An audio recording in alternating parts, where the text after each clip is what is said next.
Vamos a nuestro país para hablar de la justicia porque avaló las sanciones para quienes no cumplen con las restricciones de la pandemia. Néstor Espósito, ¿qué tal? Buen día. Buen día. A ver, ¿dónde ocurrió? ¿De qué se trata esto? Es un fallo de la Cámara Federal de Salta y no es un tema menor, porque lo que estaba en discusión era la constitucionalidad de ese artículo que penaliza a aquel que viola las normas de restricción impuestas por la pandemia. ¿Qué tiene que ver esto? Mira, lo vemos en esta placa para de alguna manera cuantificar qué es lo que pasó. Había dos acusados por violar la cuarentena en mayo de este año. ¿Qué es lo que decían estos dos acusados? Básicamente, que el artículo 205 del Código Penal, ese que establece penas de hasta 2 años de prisión, en realidad es un artículo en abstracto, que pone un marco teórico y le da al presidente de la Nación la posibilidad de decir cuáles son las medidas por las cuales ese artículo puede convertirse o no en una infracción, en un delito. Es decir, hay una enunciación, pero no se dice cuál es la conducta. Entonces el presidente de la Nación tiene la posibilidad de decir, bueno, la conducta que se viola es esta, con lo cual hay un dinamismo en el código que de alguna manera consideraban que era inconstitucional. ¿Qué es lo que habían hecho estas dos personas?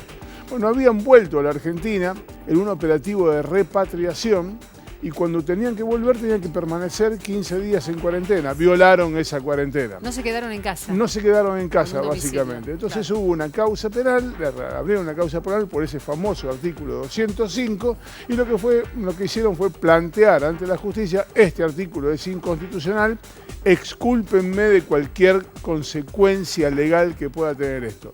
La Cámara, con las firmas de los jueces Santiago French, Ernesto Solá y Luis Ravivaldi Cabanillas, resolvió, por un lado, avalar la validez del artículo 205, ese artículo del Código Penal cuestionado porque parecía un artículo en abstracto, Claro. o algo que no tenía una definición concreta, y si no está claro en la ley, es difícil defenderse ante algo difuso. Bueno, avalaron ese artículo y además rechazaron el pedido de sobreseimiento.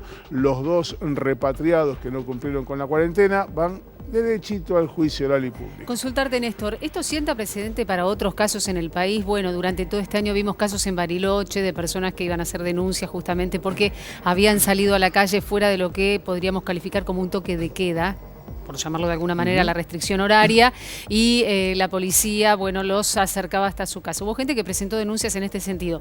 ¿Este fallo salteño sienta precedente para el resto del país o no? ¿O es absolutamente local? Es buena la pregunta porque además implica algo que mucha gente desconoce. En la Argentina no existe esto de que un fallo es aplicable a todos en el mismo sentido. Eso se llama efecto erga omne. Eso no existe en la Argentina. Se resuelve caso por caso. Es decir, ante una misma situación, el criterio debería ser igual porque la ley es la misma para todos. Pero lo que suele pasar es que este fallo aplicado a dos personas en Salta puede ser diferente aplicado por la Cámara de Comodoro Rivadavia o por la Cámara de la Capital Federal. No hay un fallo aplicado en un lugar del país que abarque a todo el país. Se resuelve caso por caso.